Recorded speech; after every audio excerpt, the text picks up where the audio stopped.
Give everybody a round of applause for our new host, Mike Steeley. I wrote some shit for today. It's gonna be good. So I gotta get rid of bad habits, man.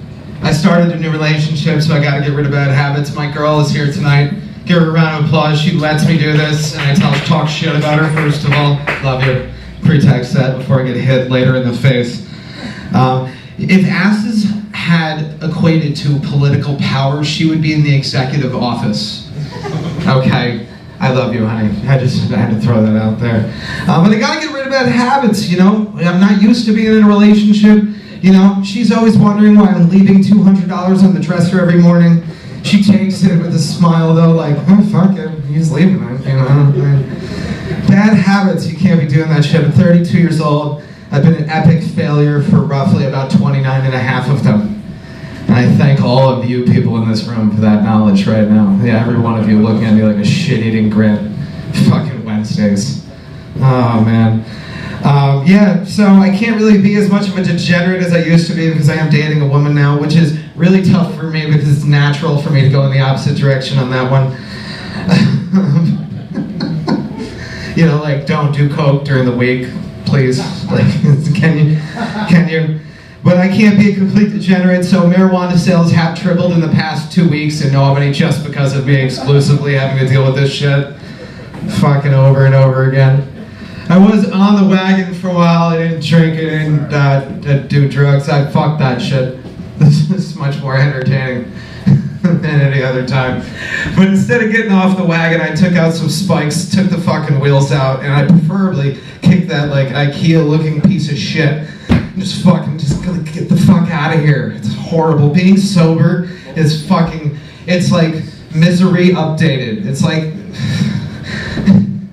a funeral is basically just a wedding is like a funeral with a birthday cake. That's what I'm trying to say here, people, is it all sucks. We all gotta learn how to deal with it sooner or later. But yes, people, come on in. And encourage them to come in. There we go. Sorry. There we go. Planned Parenthood, Christians are insane. Christians are insane, people. They shut up Planned Parenthood. I thought that was the most irony ever, because I don't know if any of you guys know, but 90% of the services Planned Parenthood does is prenatal care that's given to a mother, something she needs to survive, to have a successful, healthy baby. So but Christians use it they use any scenario to justify their fucking religion. Justify it for anything. It's like me trying to explain my past sex life to my current girlfriend. Just rationalize, covering more up, rationalizing, covering more up. Dead bodies of hookers are fucking piling up in the corner. Jesus. I hate happy couples, the ones that argue in soft tones. Well, you know, baby, if you remember to do this, then maybe we wouldn't be having that type of conversation. You know, they want to stab each other in the throat, but they just don't admit it. They even raise their voices. That shit infuriates me. I hate you happy people like that, because I would never. I yell, I want a beer from the goddamn toilet if I have to. I don't give a shit. 32 years old. Next woman who tells me what to do is most likely going to be a daughter, and we're all hoping that shit doesn't happen. Fucking. Oh, I got turned 30, man, and I gained like 40 pounds, and I don't know if my dick's too small or my gut's too big now, because I can't see anything. Oh, man. Now, I got a question for this crowd. What would you guys rather be doing right now? Listening to this show or watching Michael J. Fox pick up $1.37 off the floor? You wanna know, that's 8 minimum chances. Maximum, the world is our fucking oyster. Could be 20. I could have a field day with that, just staring at it. I'm going to talk about a friend of mine before I finish this setup, because I don't really do jokes, I just make fun of douchey people, like myself. You ever had that high school friend who was always going to be like, never going to accomplish what you thought you were going to accomplish? He was that kid that you hung out with because it made you feel a little bit better about yourself, like, yeah, and not as bad as him. Fuck it. Let's call him Andy. Let's just be hypothetical on this.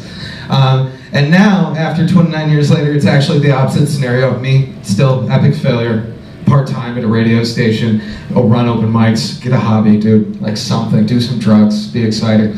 But no, that's where I'm at. And this guy's now a teacher, He's getting married to a 23-year-old yoga instructor. He sends me the picture of her, and I just look at it like, I had the same look when I finished reading the Bible. And what I mean is, I didn't believe a fucking word of it. Like, how is this happening? How is it, like, is she constantly roofied? But he went to 7 colleges to get his fucking MA to teach. 7 colleges in this area. Troy, Schenectady, Albany. That's a lot of money, a lot of wasted time. So he was a good accomplisher. Fucking asshole. But now he's a principal, so he can't be around people like me. Safer for his career. On that note, he picks colleges like I choose my women. Money up front and open admission. Okay? Oh, come on in, guys. Welcome in. Thanks. And I gotta say something funny. It fucking took me off there. Can we talk? There's no black people in here. Can we do racist jokes or what?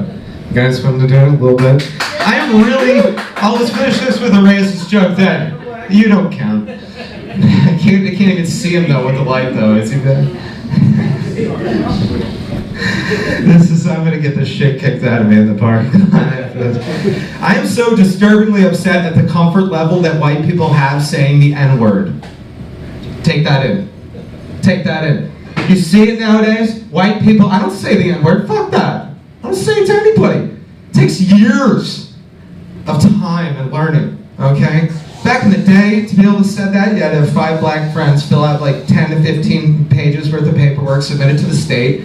They let you do it. It's called a hood pass. I don't know if you guys know that. I'm going to give you some intellect about it tonight before I leave here. Now, hood pass now, completely different. Completely different. There's 30 pages worth of paperwork you got to fill out. There's continuing education requirements every single year to be able to get away with it. They only tell me you can only say the N-word during jokes. But nowadays, all you see these white trash whores. Let's say, for example, they live in Troy. Maybe that's a place that they might live. Okay? Like, they're just carpet bombing every fucking thing they say on Facebook with the N-word. And frankly, I'm disturbed by the level of comfort. The black people of this community are not doing what we asked them to do, which was to keep those bitches shut the fuck up. Guys, my name is Nick Helton. Thank you very much for having me.